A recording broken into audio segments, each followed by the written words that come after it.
Bonjour, je vous présente cet ouvrage. Denis Fizette et Pierre Poirier, Philosophie de l'esprit.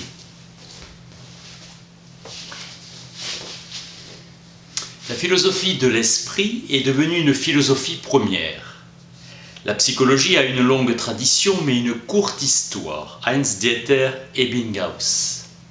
La tradition remonte à Aristote des Anima avec une psychologie descriptive.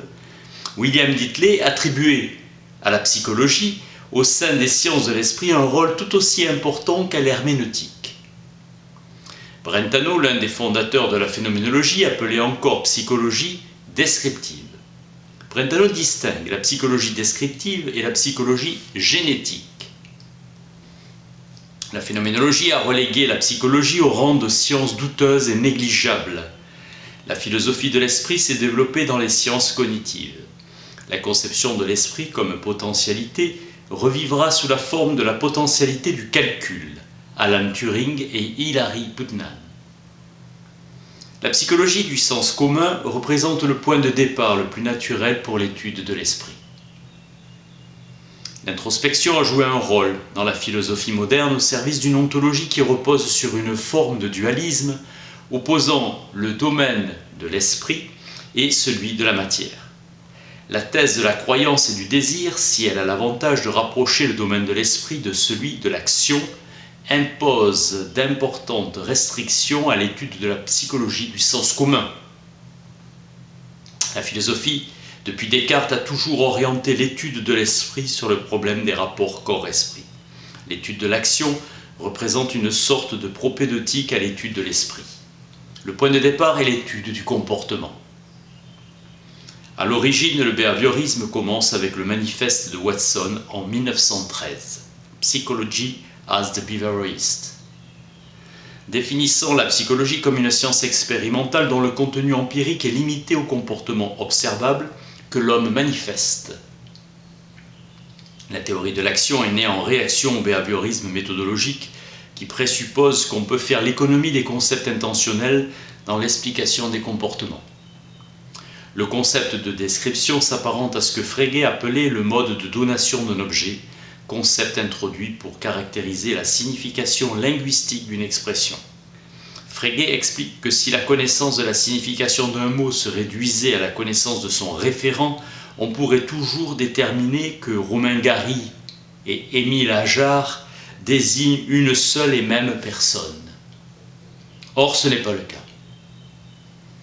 Dans le monisme anomale, le terme monisme désigne la thèse de l'uniformité ontologique de l'univers, Davidson. Au plan ontologique, il n'existe selon lui qu'une substance, la matière. Seul un monisme monal permettra la réduction des descriptions ou vocabulaires. Un monisme nomal. Pour une théorie causale de l'action, un comportement n'est intentionnel que s'il est causé par les désirs, les croyances attribuées à l'agent. C'est la thèse du caractère public et même social de la signification et des contenus intentionnels qui justifie la relativité de toute attribution de croyance au contexte et qui souligne le rôle crucial de l'interprétation. La thèse de Brentano sur l'irréductibilité des constructions intentionnelles va de pair avec la thèse de l'indétermination de la traduction. Il est important de se rappeler un principe fondamental. L'explication d'un phénomène dépend directement de la manière dont il est décrit. Perçue comme une action, donc en termes intentionnels, l'explication présuppose la perception, la rationalité ou la personnalité de l'agent. Les Wittgensteiniens voyaient dans cette dépendance l'indice d'un lien conceptuel ou logique entre les états mentaux et les actions. Tout être humain, pour vivre en société, doit posséder la capacité d'insérer le comportement d'autrui dans un réseau de relations signifiantes. L'image scientifique, vision du monde et de l'homme hérité de Galilée, correspond au schème conceptuel spécifique à chacune des sciences particulières, ayant pour objet l'homme et sa pensée. Par force du naturalisme, nous désignons la portée des thèses scientifiques sur les questions philosophiques. Par portée du naturalisme, nous désignons l'étendue de la philosophie qui serait déterminée par les sciences naturelles. Frege dénonce la confusion entre la logique comprise comme une discipline normative qui prescrit la manière dont nous devons penser et la logique comprise comme discipline descriptive qui fait partie de la psychologie et dont l'une des tâches est de décrire la manière dont nous pensons effectivement. Différence entre le psychologisme et le mentalisme que l'on confond. Le mentalisme correspond à l'adhésion aux schèmes conceptuels que nous avons attribués via la thèse de la croyance et du désir à la psychologie du sens commun. Une maxime de la philosophie contemporaine veut qu'il faille toujours distinguer le contexte de la justification des théories de celui de leur découverte. La philosophie moderne a placé les concepts de croyance et de désir au cœur de plusieurs disciplines philosophiques. Réflexion sur la nature de notre conception commune du mental, théorie de la connaissance, la sémantique et l'éthique. Kuhn et Wittgenstein ont tenté de construire une philosophie qui fasse l'économie des concepts de croyance et de désir. Avec Paul Churchland, se défend l'idée du remplacement de la théorie traditionnelle de la connaissance avec une épistémologie neurocomputationnelle qui se construit sur la base d'un exemplaire paradigmatique du paradigme, le réseau de neurones artificiels ouvrant la porte à un nouvel appareil conceptuel, la théorie des systèmes dynamiques.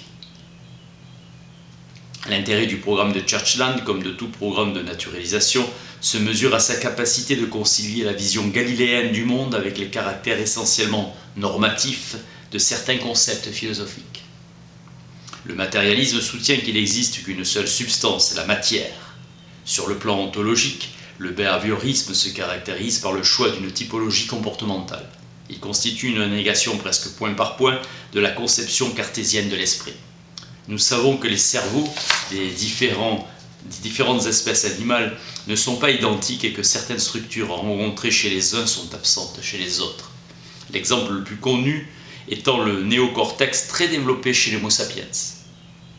Le requin-marteau possède un organe sensoriel lui permettant de détecter les variations locales dans le champ électrique causé par l'activité musculaire de ses proies.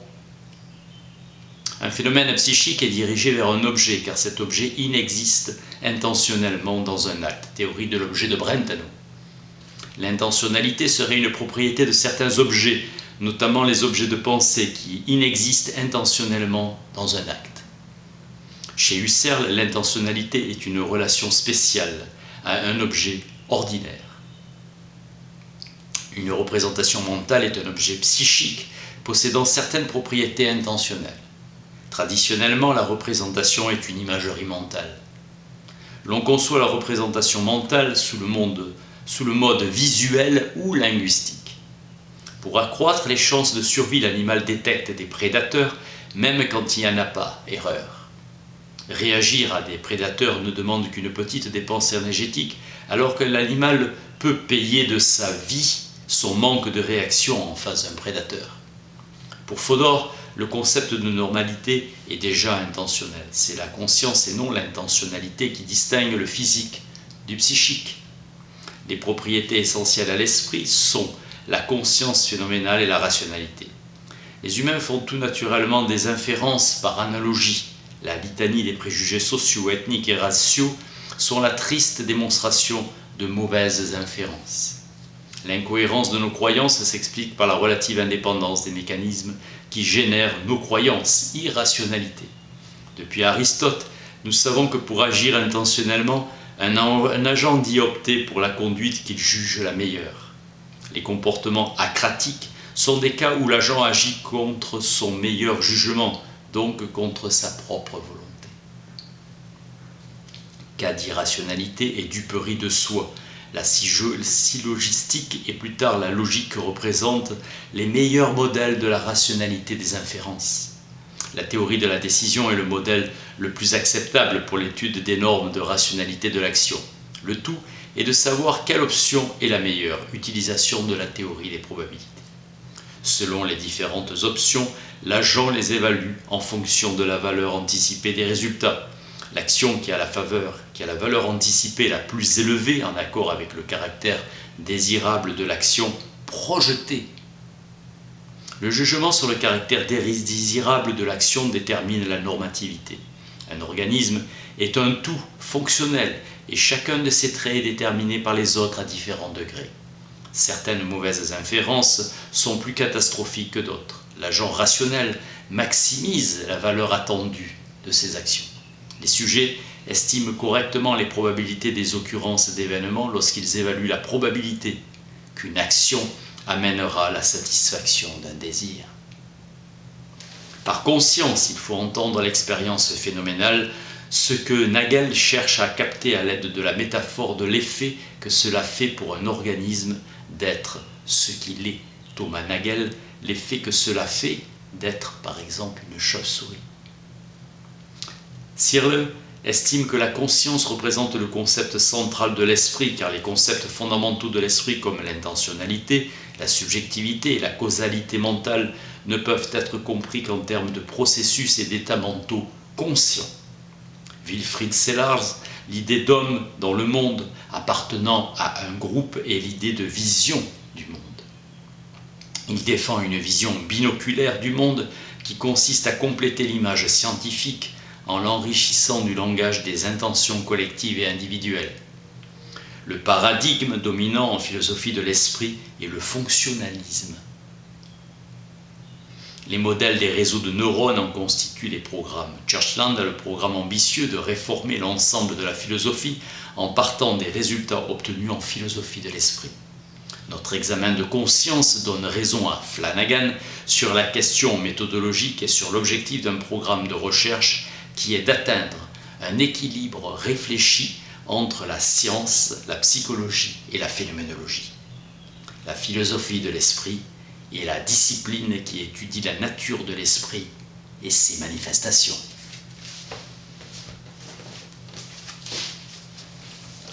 Denis Fizette et Pierre Poirier, Philosophie de l'esprit. Merci.